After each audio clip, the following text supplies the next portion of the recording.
I'm Haley from the blog Hand and Homemade, and today I'm bringing you a highly requested video. I'm going to be sharing how I clean and care for my wooden kitchenware, specifically items like wooden spoons, cutting boards, knife handles, and rolling pins. If you have been around for a while, then you know I love to thrift, and these are items that I love to pick up when I'm out thrifting.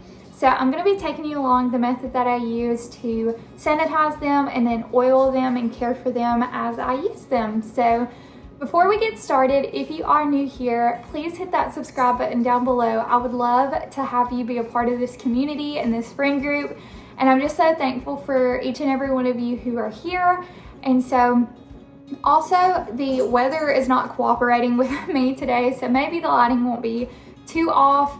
It's falling a flood here and the temperature is dropping. Yesterday it was almost 80 degrees and today it's like almost 30 or less outside, so it is quite chilly, but we're gonna go ahead and get into today's video.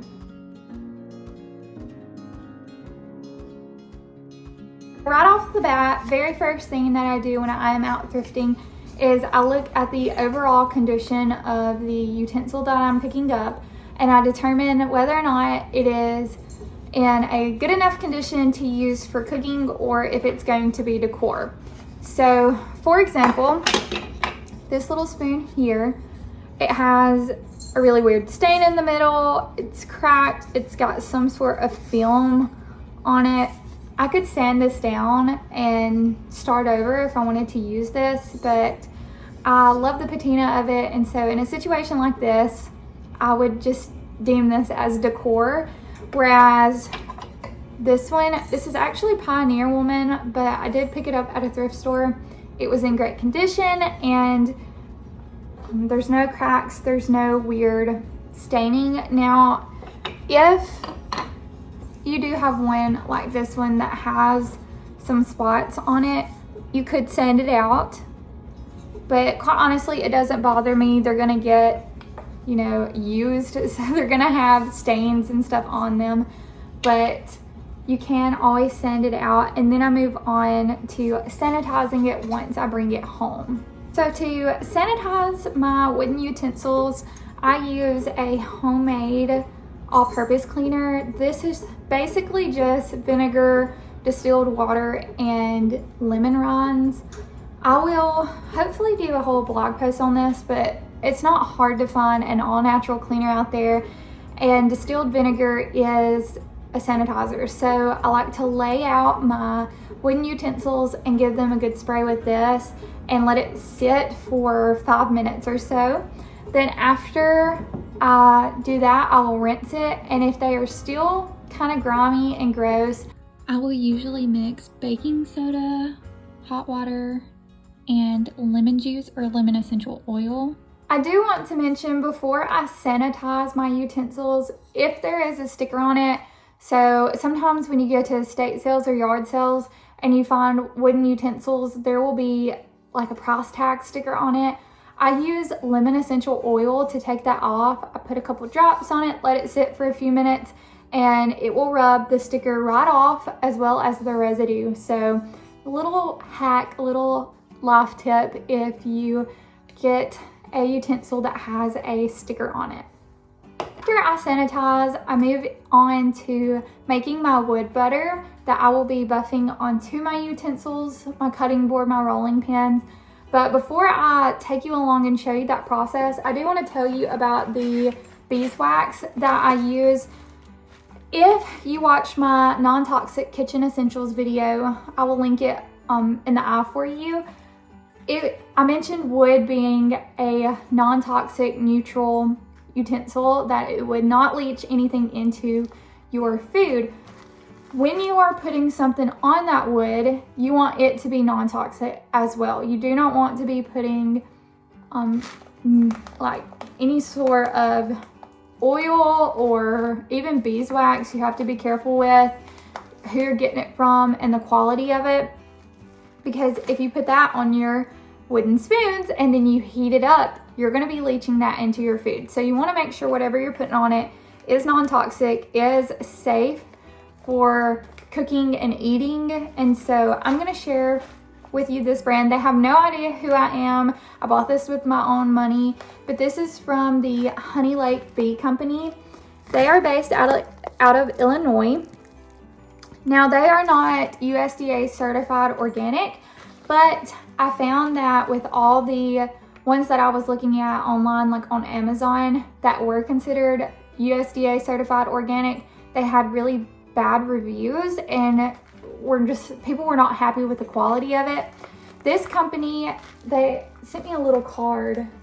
I'm not sure where I put it, but it had all the history behind it, and I bought this off of Etsy. They do have a website, but it's 100% pure beeswax. They have a little bee farm, I guess, if that's what you want to call it, with a bunch of hives, and there was a bunch of videos about them and about how they, you know, take care of their bees, how they harvest their honey and beeswax, and I'm just really, really happy with it.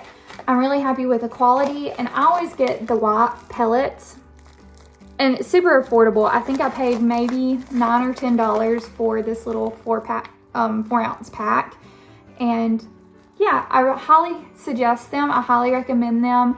Like I said, even though they're not USDA certified organic, it's a organic USA 100% pure beeswax, and you can do all the research about them, and I'll have their Etsy shop and their website linked down below if that's something that you want to check out. All right, I have you set up in my kitchen. We're going to be making a double boiler, so I've got some water in a pot, and then I'm going to just set this down in here, and as this warms up, we're going to melt our beeswax and our coconut oil in here, and this just ensures even melting and that nothing burns. So I'm gonna go get our coconut oil while this is warming up, and I'm gonna go measure out our beeswax as well. I have organic, unrefined coconut oil. This is USDA certified. Then I have my Honey Lake Bee Company beeswax that I told you guys about. I have a 1/3 cup, and I have a 1/2 cup. And what I'm going to be doing is melting 1/2 cup of coconut oil to a 1/3 cup beeswax.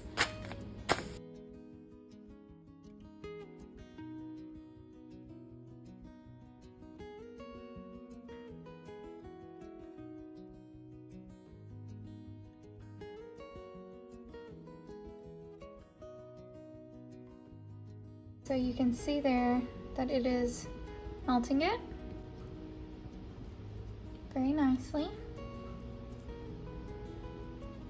So we're gonna let it melt, and then we're gonna add the beeswax.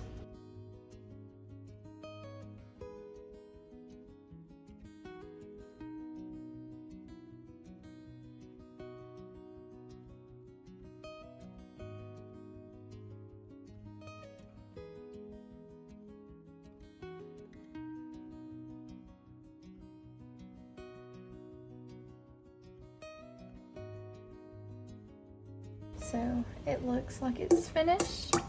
Looks like water, but it's definitely not. I will bring it off the heat, and we're gonna let it cool down before we pour it into any container. So when it starts to cool down, it will leave a ring. What I like to do is transfer it into a little container. This one, not sure if I thrifted or what, but I transferred it into this tiny little container, and then I'm actually going to use what's in here to oil my own spoons that need touched up. So I'm going to show you how I do that. For example, here's one that I've kind of started. This I picked up at a thrift store. As you can see, the wood is just very dry, and I've already cleaned it. What I typically like to do is take a cloth. I'm just using a paper towel. I'm going to wipe some off, and I'm going to rub this all over. Not gonna lie, sometimes I just take my fingers and rub it in really, really well, especially if it's got grooves and details like this one does. And then I'm going to lay it out and kind of let it sit, and then after, I'd say 30 minutes or so, I'm going to come back in with a clean towel and I'm going to buff off any excess, but I'm going to give this time to soak into the wood.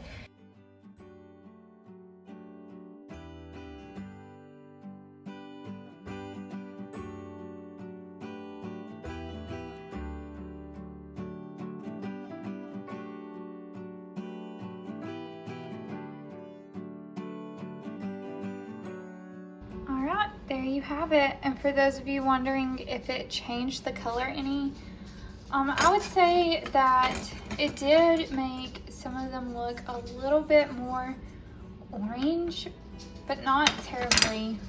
If anything, it just made them glossy. I don't know if you can kind of see the shine that it left behind